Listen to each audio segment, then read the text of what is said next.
అందరికీ నమస్కారం. రాష్ట్ర ప్రజలకు, శ్రేయబలసి ప్రతి ఒక్కళ్ళకి మా పవన్ కళ్యాణ్ ఫ్యాన్స్, జనం కోసం పనిచేసే జన సైనికులు. మరి ఈ మంత్రి రోజా గారు, మిగతా వాళ్ళు కేవలం జగన్ కోసం పనిచేసే జగన్ సైనికులు. అక్కడే అర్థమవుతుంది రాష్ట్ర ప్రజల మొత్తాన్ని కూడా కదా, అవునా కాదా? ప్రజలకు ఎంత ఉపయోగపడతాడో ఒక్కసారి ఆలోచించండి. చూస్తారు, ఇంకా ఎంత ఉపయోగపడేది, ఏం చేసేది, ఎలా చేసేది కూడా మీరు ఆలోచించుకొని ఓటు వేయండి రాష్ట్ర ప్రజలారా. మరి రోజా గారి వెంటనే జనసేన అని వచ్చిందంటే ఎంతవరకు ఉంటుందో ఒక్కసారి ఆలోచించండి.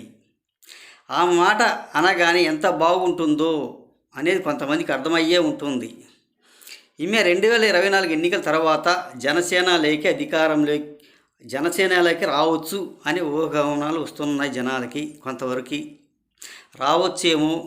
ఈ వైసీపీ అధికారం లేదు కాబట్టి రాను రాను జనసేన ఉంటుంది కాబట్టి మళ్ళీ జనసేనలోకి రావచ్చేమో అని అంటున్నారు. ఏంటంటే పార్టీలు మారుతుంది కాబట్టి రోజా గారికి ప్రతి ఒక్కరు కూడా అదే అంటుంటారు అన్నమాట. ఒకసారి ఆలోచించుకోండి. మా రాష్ట్రంలో మీరు ఓటు వేసేటప్పుడు ఒకసారి ఆలోచించుకొని ఓటు వేయండి. ఏమిటంటే ఆశంలో ఉన్నవారికి అధికారం ఇస్తే దోసుకు తింటారు. ఒక్కసారి ఆలోచించండి. ఆశయంతో ఉన్నవారికి అధికారం ఇస్తే అభివృద్ధి చేసి చూపిస్తాడు. ఒక్కసారి చూడండి అయ్యా. మరి మనకి ఈ రాష్ట్ర ప్రజలకు ఏం చేశాడో ఒకసారి ఆలోచించండి. ఆశలో ఉన్నాడు కాబట్టి, అధికారం ఉంది కాబట్టి దోచుకున్నారు, తింటూనే ఉన్నారు వైసీపీ నాయకులు. మరి ఆశయంలో ఉన్న వారికి అధికారం ఇస్తే ఒకసారి చేసి చూపించండి. అభివృద్ధి ఎలా ఉంటుంది, ఏ విధంగా ఉంటుందో ఒకసారి మీకు చేసి చూపిస్తారు. మీరు ప్రతి ఒక్కళ్ళు కూడా రాష్ట్రంలో ప్రజలు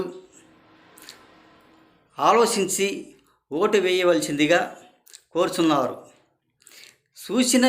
చూసినది వేరు, చూడబోయేది వేరు. చూడబోయేది చేసి చూపిస్తారు. వీళ్ళు చేసి చూపించారన్నమాట, దోచుకు తినేది. ఒక్కసారి ఆలోచించి ఓటు వేయవలసిందిగా రాష్ట్ర ప్రజలకు, శ్రేయబలసి ప్రతి ఒక్కళ్ళకి అందరినీ కూడా భారీ మెజార్టీతో గెలిపించండి. పదే చెప్పవలసిన అవసరం లేదు. మీకు అభివృద్ధి అంటూ చేసి చూపిస్తాడు.